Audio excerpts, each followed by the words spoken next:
Are you looking for a simple holiday project that's both decorative and practical? These festive felt coasters are just what you need.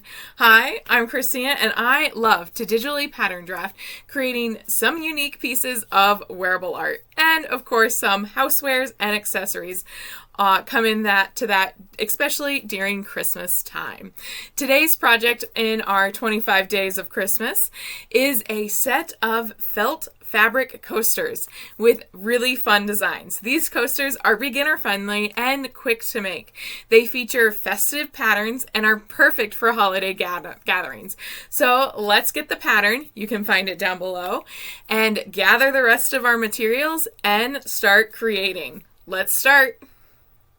The first thing we have to do is cut out all of our different shapes. So I'm going to be cutting out all 4 coasters at once. I'm going to start by taping down my white felt and then just kind of going and arranging each one of the ones to use as least amount of felt as I can.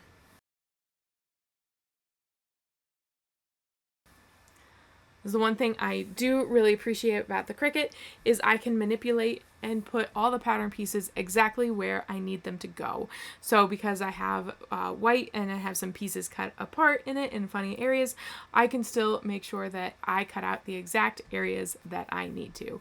Once I have the areas cut out, I can pull off the fabric that I don't need. I'm now moving to a little bit lighter weight white for the actual Santa hat and beard. Now, I wish I could say that I actually got stuff done while my Cricut was cutting stuff out, but yet again, I really enjoy just sitting there watching it. It's sometimes a little relaxing to me, so I sometimes just sit in front of my Cricut and watch it cut it out. But now we're moving on to the black. Super quick, super easy. Make sure if you are cutting out all these eyeballs that you don't lose any. I definitely lost one, which in the long run didn't matter that much because I chose to finish the eyeballs in a different way. However, it is something you really want to be aware of because they are super, super easy to lose.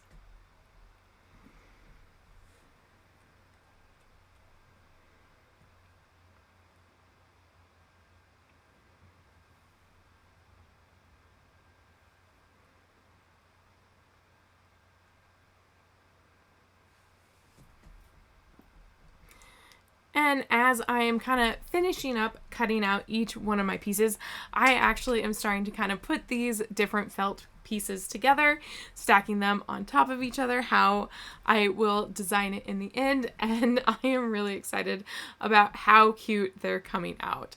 I am especially excited for this snowman and their carrot nose. I think the snowman might be my favorite. I can't pick favorites at the beginning though, so. And again, I do especially love that I can move the Cricut pieces to where I actually have the felt taped down. It makes everything so much easier. And now we're on to almost the last one. This is I believe the second to last one.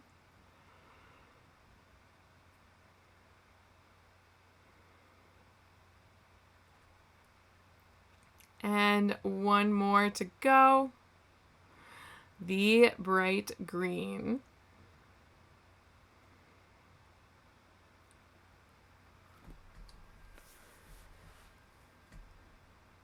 Oh, I lied.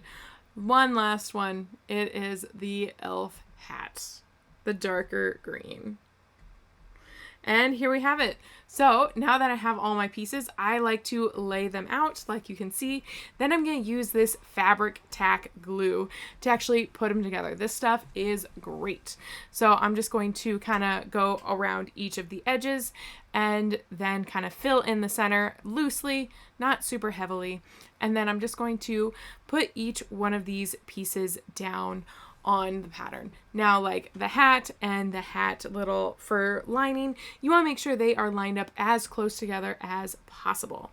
And then if you are not 100% sure on placement for like the mustaches and nose, it always is a good idea to kind of do a secondary placement to make you sure you are super happy.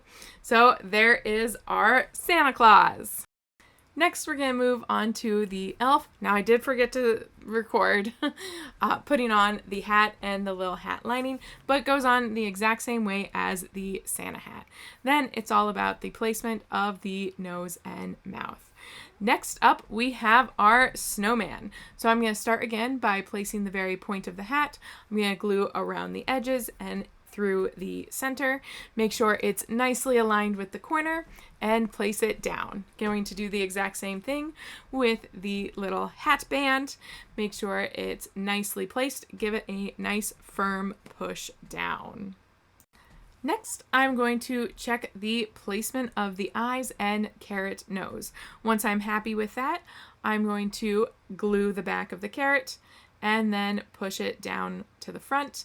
Do the same thing with the eyes. I'm doing one eye at a time so I can kind of make sure that the placement stays exactly where I want it to. Oh my goodness, look at how cute he is. Ah! Give it a good push, and then we're going to move on to the reindeer. So we have our different elements here that I'm just kind of playing around with the placement a little bit. He's the one who kind of changed the most in my head.